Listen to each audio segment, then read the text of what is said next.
It was a crisp Saturday morning when I walked into the lake house. The smell of fresh coffee and gourmet pastries filled the air as laughter echoed from the living room. It was my sister's birthday, and as usual, my family had gone all out. The lake house was beautiful, large windows showing off the calm water below. The chef they'd hired was busy preparing a feast, and the soft hum of upbeat conversation carried through the house. I couldn't help but watch as my sister, Lauren, stood at the center of the room, beaming in a way only the golden child could. Her friends circled around her, each one holding a glass of wine, congratulating her for what, exactly? I didn't know. But I knew one thing for sure: today was her day. And yet, as I stood there in the doorway, I felt like I didn't even exist. I had been a part of this family for years, but today, it felt as though I was invisible. Lauren's laughter, louder and more radiant than anyone else's, rang out in the room. I watched her, smiling, receiving compliments, hugs, and attention, while I stood silently by. Not a word was spoken to me. Not even a glance in my direction. This wasn't the first time I'd felt this way, but today, it was different. The way the light glinted off Lauren's engagement ring as she showed it off to her friends only made the contrast between us more painful. For her, everything was perfect. Her life was perfect. And I was left on the sidelines, forgotten and unnoticed. But it wasn't until the evening of my birthday that the true difference between us became glaringly obvious. It was my turn now. The next morning, I woke up to a half-hearted greeting from my mom. "Happy birthday, sweetie," she said, without even looking at me. "You can have your store-bought cupcake in the fridge, and maybe next year we'll do something special." The words stung, but I said nothing. I didn't even try to fight for the attention I deserved. I just walked over to the fridge, retrieved the small cupcake with the most generic decoration, and sat down. It wasn't even a real birthday cake. It was a cupcake from a grocery store. I stared at it for a few seconds, trying to keep my composure. The family had clearly already moved on from Lauren's birthday festivities, but here I was, invisible once again. I couldn't help but feel the rage building up inside of me, a slow burn that simmered beneath the surface. Then, my mom smirked. "Don't be so sensitive," she said, her voice dripping with insincerity. The words were sharp, but I kept my mouth shut. I wasn't about to give them the satisfaction of a reaction. But in that moment, I took a photo of my birthday gift, the cupcake and card. I saved it to my phone, staring at the picture long after I had taken it. And as I did, something inside me snapped. This wasn't just about a cupcake or a card. This was about years of being dismissed, of always being the second choice. I was done being the afterthought. I quietly booked a flight. I wasn't sure where I was going yet, but I knew I had to leave. I had to take control of my own life for once. That night, my phone buzzed. A text from my dad. "Where did you go?" he asked. I didn't respond. It had been a few days since I booked my flight. I hadn't told anyone where I was going, and truthfully, I wasn't even sure myself. But what I was sure of was that I wasn't going to stick around for another round of empty promises. I boarded the plane alone, the quiet hum of the engine providing a strange comfort as I made my way toward an unknown destination. I didn't tell my parents or anyone else where I was going. It was just me. For once, I didn't want to explain myself.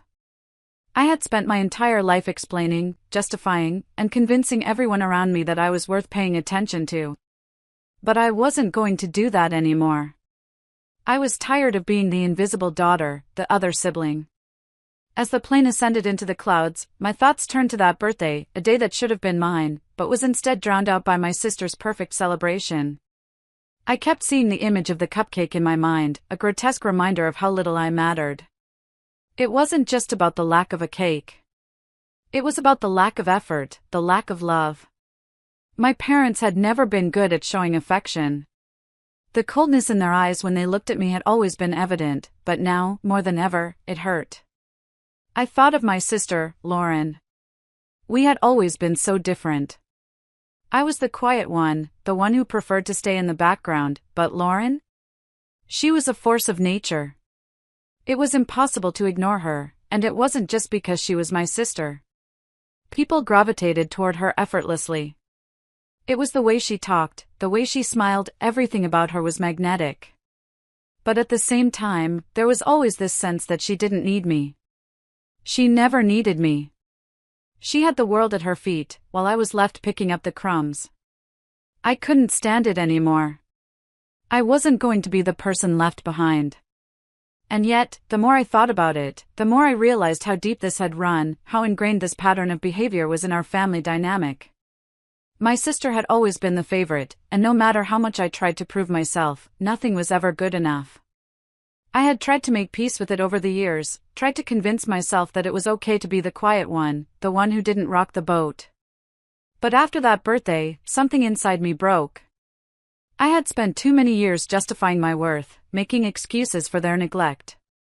It wasn't just that I had been overlooked, it was the fact that my entire life had been reduced to nothing more than a series of overlooked birthdays, unnoticed achievements, and unspoken words. Now, I was done. As the plane descended toward my destination, I could feel my heart racing. It wasn't just a trip to get away. It was the beginning of something else. A chance to reclaim my life and my story. And if I had to go alone, then so be it. The stakes were high. I had nothing left to lose. The night before my flight, I couldn't sleep. I lay in bed, staring at the ceiling, the events of the past few days replaying in my mind like a broken record. It was hard to silence the thoughts of my sister's birthday, the extravagant celebration they threw for her while mine was reduced to a single cupcake. And what hurt the most wasn't just the disparity in the celebrations, it was the indifference in their eyes. My parents had never been good at expressing love, but now, it felt as if they barely even cared about me. I thought back to my childhood. It was always the same, Lauren was the shining star. Everyone loved her. And I was just there. I did my best to make them proud, to be the good daughter, the obedient one. But nothing ever seemed to matter. Lauren was the one who got the praise, the attention, and the admiration. No one ever saw me, at least, not the real me. In high school, it was Lauren who excelled. She was the popular one with a circle of friends who adored her. Me? I was the quiet one, the bookish one. I never quite fit in, and somehow, it never seemed to bother her. She never had to work hard for acceptance, it came effortlessly. I spent my teenage years watching her and wondering what it would be like to have that kind of ease. The ease of being loved. But what about me? What was I worth? Was I nothing more than a shadow of my sister's bright light? Every year, every birthday, it was always the same. There was never anything special for me. My parents would say, "We'll do something next year," but next year never came. The cycle repeated. And now, this mockery of a celebration, a cupcake, a card. And Lauren, beaming in the spotlight as always. It hurt. A deep, raw kind of hurt. But I couldn't show it. No, I had learned long ago that showing pain only made things worse. When I was younger, I used to cry to my mom, hoping she'd see how much I was hurting. But her response was always the same, "Don't be so sensitive. You're overthinking things." Was I overthinking things? I didn't know anymore. But this feeling, this unrelenting ache that lingered in my chest, it wasn't something I could ignore. It had built up over the years, each small hurt compounding into something much bigger. It was a betrayal, not just from my family, but from the person who was supposed to care about me the most, my sister. I had given up on asking for more. I had spent so much time making excuses for their neglect, trying to justify their behavior, pretending it didn't matter. But the more I thought about it, the more I realized it wasn't just about a birthday. It was about the years of emotional neglect. It was about always being the second choice, always being invisible. As the plane touched down, I realized something. This trip wasn't just an escape. It wasn't just about getting away for a while. No. This was my turning point. I wasn't going to let this go on any longer. I was finally going to make a change, take control of my life, and get what I deserved. It wasn't about revenge at first, it was about self-respect. About recognizing that I deserved better, that I wasn't going to be the invisible sister anymore. But the more I thought about it, the more I realized it was time to finally show them what it meant to be overlooked. I had been silent for too long. Now, I would be heard. I arrived at my destination, a cozy little cabin by the mountains, far away from the chaos of my family and the weight of their expectations. The air was crisp, and I could feel the weight on my shoulders slowly lifting as I stepped off the plane and into my new reality.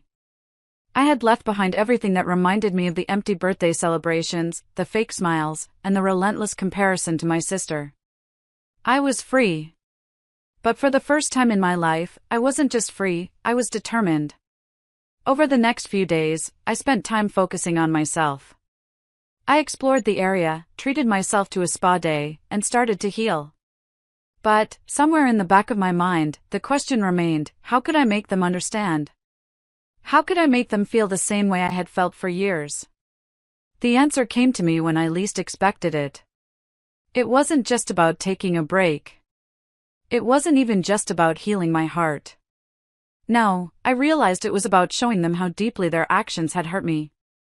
It was about confronting the constant imbalance, the favoritism, and the lack of care. I had spent years hoping they'd come around, that they'd one day realize how much I mattered. But now I knew that wasn't going to happen. They were too comfortable in their ways, too used to me being the quiet, submissive daughter. And that's when I decided to do something radical, something that would truly make them see what they had taken for granted all these years. Revenge was not just about hurting them in the traditional sense. No. It was about making them feel the power shift in a way they never could have imagined. It was about proving that I had value beyond what they thought of me. It was time to take control of my future. I had been thinking about this for days, going over the plan in my mind. It was simple but effective. I was going to take away the one thing that had kept me tethered to them for so long, their influence over me. I made the decision that I would never return to the life I had left behind. The people who had hurt me, who had belittled me for years, would no longer have the power to control me. The moment I got back, I would make it clear that I was no longer their second choice. I was going to be a force of my own, independent and successful. The next part of the plan was more tactical. I had an opportunity to work on something that had always been a dream of mine, opening my own business. The timing couldn't have been more perfect. I had the financial freedom now, and with my parents' lack of support, they wouldn't be able to stop me. They'd never believe I could do it on my own, but I wasn't going to wait for their validation. I was going to make something of myself, and when I did, they'd have to watch. I knew it wouldn't be easy. There would be challenges, but I had the determination and the drive now to push through them. I started by reaching out to a few contacts I'd made in my line of work, people who respected me and could see my potential. I began outlining plans for my business and strategizing how I would make it happen. This was my turning point. No longer would I sit idly by, waiting for a birthday wish or a congratulatory word from my family. It was time to turn the tables. They wouldn't know what hit them. The weeks passed quickly as I poured all my energy into building my business.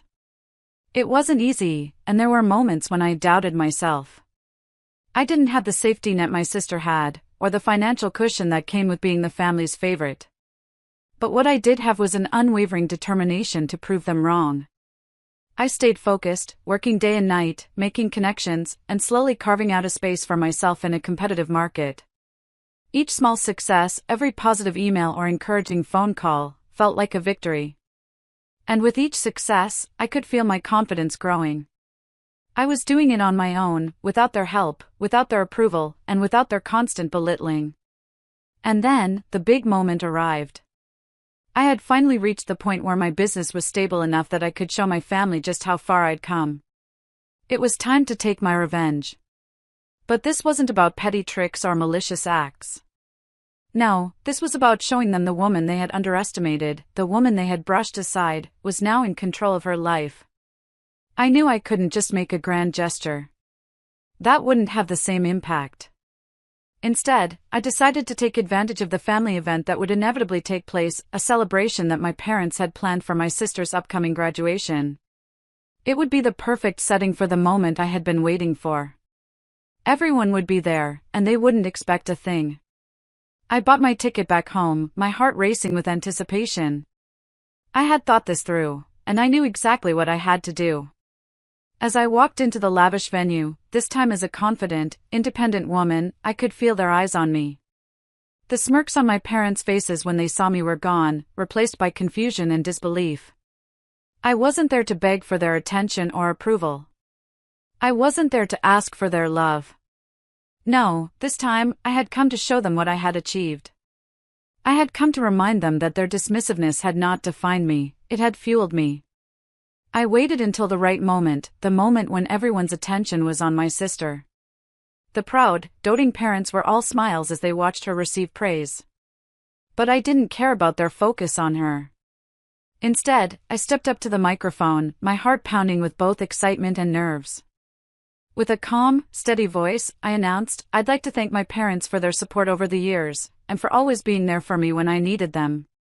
However, I think it's time for them to know that I've been working hard on something of my own. A business, which, I might add, is now thriving." The room fell silent. My parents exchanged uneasy glances, their expressions flickering between confusion and disbelief. They couldn't process it. How had I done it without their help? How had I succeeded without their validation? I could see their mouths opening and closing, but no words came out. Then came the final blow. "And," I continued, "I'm proud to say that my business is now worth more than the gift they gave me last year for my birthday." The room gasped. My sister looked as though she had seen a ghost. My parents' faces drained of color as the full weight of my words hit them. The same family that had thought so little of me, that had treated me like an afterthought, now had to face the reality that I had done what they believed was impossible. I had succeeded on my own. The victory wasn't just in the words I spoke, it was in the look on their faces, the silence that followed, and the slow realization that they had underestimated me for far too long. I could see the guilt creeping into their eyes. They knew they had missed the opportunity to support me when I needed it the most, and now they were paying the price. That moment was everything I had hoped for. It wasn't just about showing them that I had made it, it was about showing them that I no longer needed them. I was free. And I was finally in control of my own story. The silence in the room was deafening. It wasn't the silence of a crowd that was trying to process what they had just heard, it was the kind of silence that only came when someone had just ripped apart an illusion they had been living under for years. My parents, my sister, and everyone else who had witnessed my success now had no choice but to face the undeniable truth. I had made something of myself without them, and they could no longer pretend like I was the weak, overlooked one in the family. The immediate shock of my words hung in the air for what felt like an eternity. My parents didn't know how to respond. They had always believed that their favoring my sister over me, their constant prioritization of her achievements, was justified. But now, there was no room for excuses. My accomplishments were right there, in front of them, undeniable. I saw my mom's face falter. For a second, I thought I could see the guilt in her eyes, the realization that she had hurt me for so long, perhaps without even realizing it. But she quickly masked it with a forced smile, trying to regain control of the situation. My father, on the other hand, was speechless. For the first time in years, I saw him falter, like the man who had always worn his authority like armor had been struck at his core. I could almost taste the satisfaction as I looked at their stunned faces, but I didn't let it show. I had waited for this moment for so long that, even now, I couldn't believe it was happening. I wasn't gloating, I wasn't trying to make them feel bad for me. I was simply stating facts. I had worked hard for this moment. They hadn't given me the chance, but I had created one for myself. I took a step back and let the awkwardness of the moment sit with them. They didn't know what to do. Should they apologize? Should they ignore it and pretend like nothing happened? But the truth was, nothing could undo what had been said, and I wasn't there to offer them an easy escape. As I glanced at the crowd, I saw a few family friends who were watching with wide eyes. Some had always thought my sister was the golden child, the one with everything handed to her. They now realized that my quiet nature, the one they had once written off as being too sensitive, had been hiding a fierce determination to succeed. They didn't know my journey, my struggle, my sacrifices. But now, they were witnessing it all unfold in real time. But it wasn't just my family who needed to hear this. It was me, too. This was my moment of validation. I had needed this acknowledgement for so long, and even if my parents never gave it to me, I didn't need it anymore. I had proven my worth, not to them, but to myself. I could feel the weight of the years of hurt and disappointment lifting off my shoulders. I had become my own person, and no matter what my parents or anyone else thought, I was enough. I was worthy of success, love, and respect, something I had often doubted because of how they treated me. But not anymore. As the night continued, I stood in the corner of the room, watching everything unfold, letting it all sink in. My sister's face was tight with frustration, but even she couldn't argue with the facts. She had everything handed to her, while I had fought for every inch of progress I had made. The difference between us wasn't in our abilities, it was in the opportunities we were given. And now, everyone could see that I had done more with less. I didn't care if they apologized. I didn't need their apologies anymore. I had my life, my future, and my success. What mattered now was my independence. What mattered now was that I had broken free of the chains they had put around me, the ones they had used to control me, to push me aside, to keep me small. And I had done it on my own terms. When the night drew to a close, and I had thanked a few people for attending, I made my way to the exit. I could hear my parents calling my name in the background, but I didn't look back. I didn't need to explain myself to them. I didn't need to give them the satisfaction of knowing I was still seeking their approval. I had nothing left to prove. The flight I'd booked wasn't just to escape, it was to move forward, to continue my journey. As I boarded my flight the next morning, I felt lighter than I had in years. The weight of their disappointment, their judgment, no longer had a hold on me. I was free. The freedom I had yearned for had finally become a reality, and I was no longer confined by their expectations. The success I had achieved wasn't just financial, it was personal. It was the success of choosing my own path, of trusting myself, and of knowing that I didn't need anyone's approval to be proud of what I had accomplished. The final message from my father, the one that had pinged in my phone after I had left the house, was a simple text that read, "Where did you go?" I didn't respond. I didn't need to. I was exactly where I needed to be.